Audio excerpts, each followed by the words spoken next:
I've recorded this 4 times now.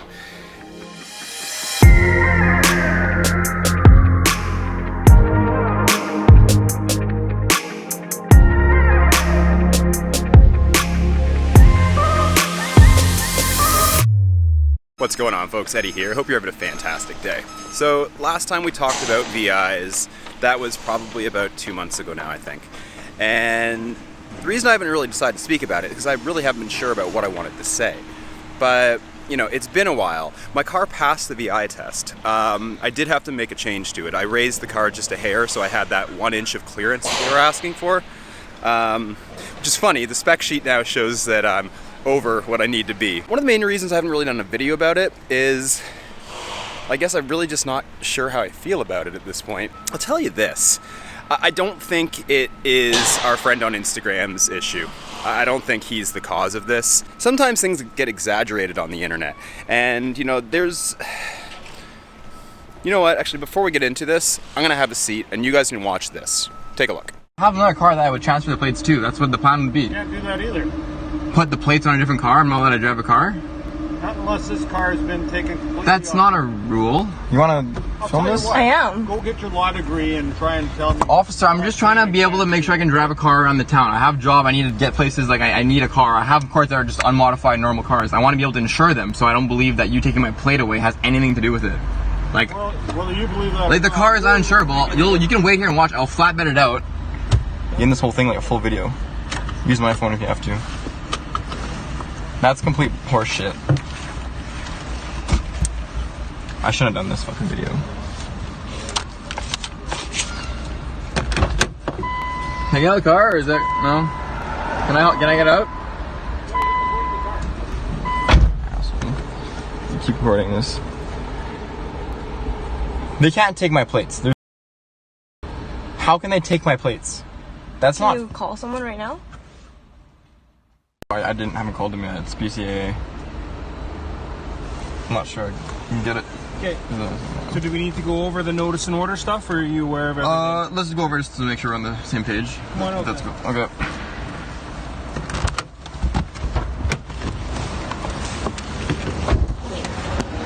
Very naked eye camera in your tires, right? The wheels.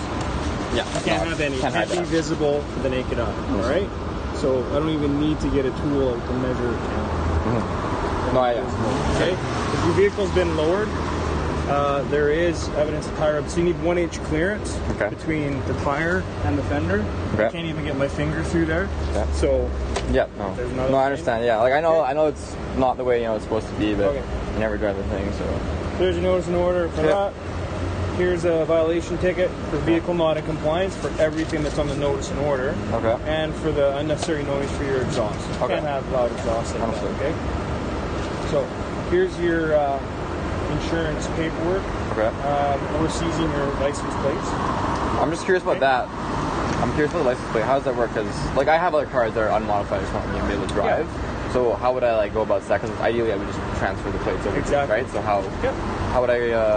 Like I pull them off the car, but I want to be able to go to ICB like later today and just insure another car of mine. Otherwise, I'm kind of stuck, right? Mm-hmm. So I'm wondering if that's possible. Cool. So we're seizing the plates because you said you've already had this inspected with these modifications. So clearly you didn't go to a place that's reputable. Why? So now it's written on there. You need to go to Nissan to get it done, not just your friend's recommendation. Okay. Okay. So any shop you want to go to, now it's to Nissan. Okay. Well, when I had it inspected, I brought it there in compliance with the way it should be, not the way not lowered, not cambered and everything. So to them, they understood that it was, and it was meeting expectations of passing. Then I took it upon myself to modify it again later after that, which is on me. So. Okay. Well, I don't know that, right? Mm-hmm. So based on everything, we're taking the license plates. Okay. Will I get those back? Can I use them again? Talk to ICBC. Just return to ICBC. Yeah. Talk to them about it. Okay. Okay. So so we're peeling the sticker off your. If you want to take that off, go ahead. I want to mess with it. It's got to come off right here. Okay. You want to take your plates off? Yeah. Okay. Thank you.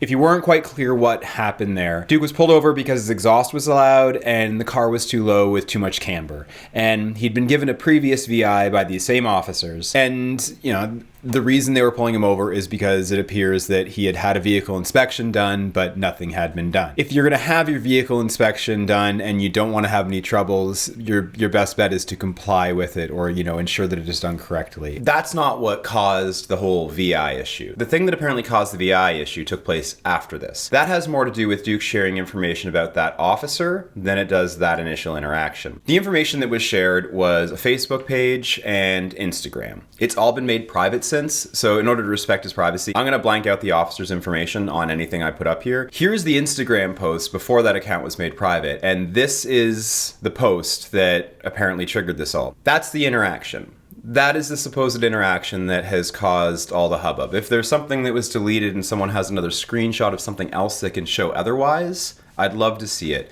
But otherwise, this is the interaction that is apparently causing people to get VIs.